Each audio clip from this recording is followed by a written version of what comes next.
பாக்தாத்ல இருந்து புறப்படுறான் ஒருத்தன்.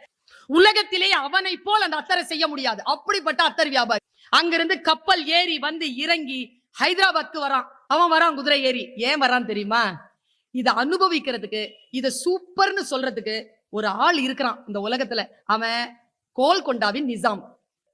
இவன் உற்பத்தி செய்து அதை ரசிக்கக்கூடிய ஒருத்தங்கிட்ட கொண்டு வராங்க. வந்துட்டான்.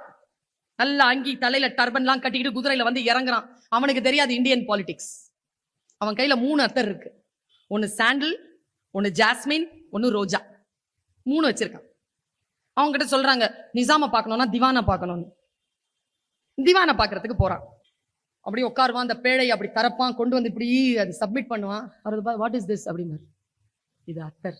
வச்சுட்டு போகும்பார். இல்ல நிசாம் கிட்ட போகணும். அதெல்லாம் போக முடியாது. போ கூட்டு போட வெளில அப்படின்னு. அந்த அத்தர் எடுத்து உள்ள வைங்க. சந்தனம் அவுட்டு. இப்ப 2 தான் இருக்கு கையில. நிசாம் கிட்ட போகணும். வெளியில வந்து யாரையோ காசு கொடுத்து அதுல இருந்து இன்னொரு அதிகாரி கிட்ட போவாங்க. இன்னொரு அதிகாரியும் அதே மாதிரி ஜாஸ்மினை புடுங்கிட்டு அனுப்பிச்சிருவார். இவர் ரோஜா அத்தர் மட்டும் வச்சுக்கிட்டு நிசாம தேடிட்டு அலைவான் பார். அடேங்க அப்பா, அலைவான். கடைசியில அவன் மீட் பண்ணவே முடியாதுன்னு உடனே அந்த கோல்கொண்டா அவனுடைய வாசல்ல வெள்ளிக்கிழமை காலையில் அவன் உலா வருகின்ற பொழுது வந்து அந்த கூட்டமா நின்னுடுவான். எப்படியாவது இந்த பக்கம் தானே வருவான் இளவரசன், கையில எடுத்து கொடுத்துடலான்னு. குதிரையில தானே வருவான், அந்த ஸ்பாட்ல கொடுத்துடலாம் கையிலன்னு பாத்துக்கிட்டே இருப்பாங்க. குதிரை சத்தம் கேட்கும். குதிரை சத்தம் கேட்ட உடனே உடம்புல ஒரு பதட்டம் வரும் பாருங்க. பதட்டத்துல அவன் அப்படி பதற்றத அந்த போலீஸ்காரன் பாத்துருவான். அவன் இந்த கைய பிடிச்சிருவாங்க. தரன்னு இழுத்துட்டு போவாங்க. இழுத்துட்டு போறான். அப்படி திரும்பி பார்ப்பாங்க. குதிரை வந்து குழம்பு காது கிட்ட கேட்கும். இவன் கிட்ட போய்கிட்டே இருப்பான்.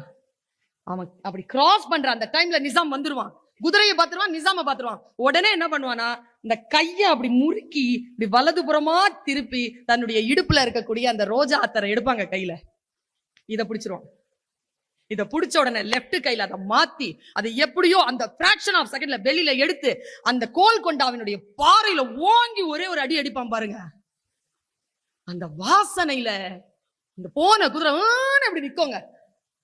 அப்படி நின்னுட்டே இருந்த நிசாம் கண்களிலே ஒரு மயக்கம். என்ன வாசனடா இது?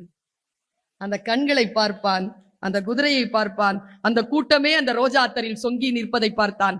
தன் வேலை முடிந்தது என்று தன் அங்கியை உதறி தன் தலையிலே கட்டிக்கொண்டு நேராக பாக்தாத் நோக்கி புறப்பட்டான் அந்த கலைஞன் என்று அந்த கதையை முடித்திருப்பார். இது ஒரு தெலுங்கு கதை.